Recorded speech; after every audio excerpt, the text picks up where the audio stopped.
Let Me Drive. That's the name of the single. The gentleman is Ryan Morris. He had a massive Tamworth this year. And a little point of fact, Trace, just for those who don't know. While he's pointing, I'll tell you what, we have to get one of those videos in here because he keeps pointing at me. No, I'm involving domestic- you in the domestic I'm in the involving studio. you in the conversation. A very good mate of ours, a young man that we've known for quite a few years. Michael Cole was actually his lead guitarist, and I think he is a regular there in the band. One of the Tamworth connection there. Thought we'd find out about Ryan, a little bit more about Let Me Drive and what Ryan's been. I'll drive over you.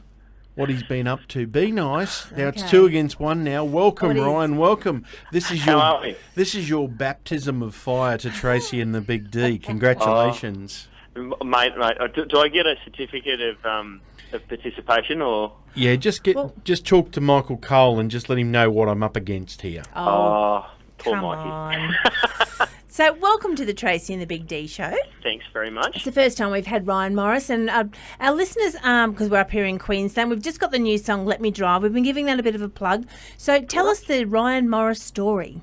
I suppose music in my blood, I suppose it's a family thing. I'm the fifth generation performer in my family, right back to my great-great-grandfather, and like in the early 1900s, he was doing Gilbert and Sullivan productions, all Western Districts of New South Wales, and my father was he was a tutor of Warren Daly of the Daly Wilson Big Band fame as a drummer, and that's where I started off my music career as a drummer, and found I was a far better singer than I was a drummer, so I stuck to it and played guitar, I suppose, because I didn't really know what else to do with my hands. So used to drive all the sound guys mental while tangling up all the chords. Look, it's something I think, when you're brought up in a family of musicians and having music around you, I think it's sort of something you can't get really away from, but something we all love and I've always wanted to do, and I sort of gigged around a lot of covers stuff and corporate jobs and so on and so forth, but always loved the country music, and our family were my parents were actually the music directors of their church for quite some time, and so I was involved in that at a very early age. Look, it's funny, you just sort of, your journey sort of wanders through many different rooms, and I sort of found my home, I suppose, in country music, and I've always loved it and been a part of it since, and I moved to Tamworth now 3 years ago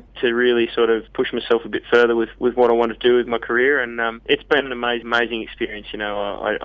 It's such a great place, Tamworth, being such a melting pot of musicians and songwriters and so forth, just to have really sort of grown what I wanted to do here. So exciting. It has been, and when you have a look at people that have got such a big history there with music influences and that in your own family, you either go full on and you're going to do the music thing, or you don't. It's one of the two, isn't it, really? Well, yeah, that's right. I mean, my older brother's still involved musically, and my older sister, so I'm one of 6 kids. We have a big family, and my older sister is in dancing, and now she teaches, and both my younger sisters were involved in music at a school level, but my younger brother sort of just below me, he unfortunately is branded as the black sheep musically in our family. I hope he doesn't listen to this, but we'll see he gets a podcast of it. It's all right. That's all right. We'll just send it straight to him. We have a bit of a saying for poor Maury. He couldn't hold a note in a bucket. But I bet you he gives it a crack in the shower, though. He certainly does.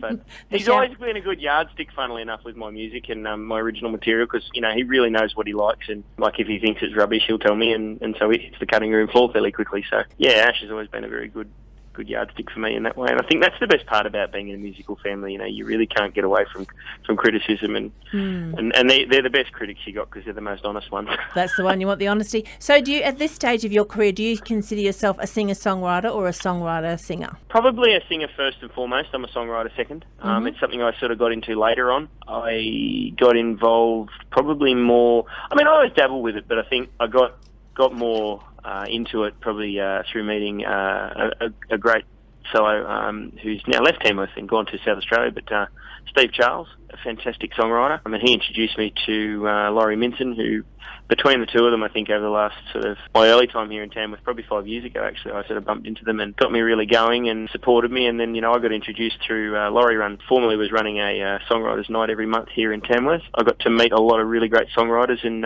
in turn Katrina Burgoyne, who I wrote Let Me Drive with. I try and write with a lot of different people. Katrina's not the only person I write with. I write a little bit with Elise occasionally, and I've written the second song that's coming out, funnily enough, next month. I wrote with a very talented young lady under the name of Erica Sunshine Lee. She's from Georgia. She comes across every so often. Well, isn't that funny? Because we just played one of Erica Sunshine Lee's songs in our Mac tracks this night tonight, Mud on My Boots. Look at that. There you go. It was meant to be. It's a funny little world. But, it is. Yeah, no, look, and that's what I love, I've written a really great little humorous song with Laurie just recently, and that'll go on the, probably a bonus track on the EP, which is forthcoming this year. So. How about we keep in contact over the next couple of months? As you said, you're releasing a new song in about a month's time, so I'd love to get you back on and have a chat about the new one. Great. But in the meantime, let's have a listen. Here is Ryan Morris's new song, well, new to us, and it's Let Me Drive.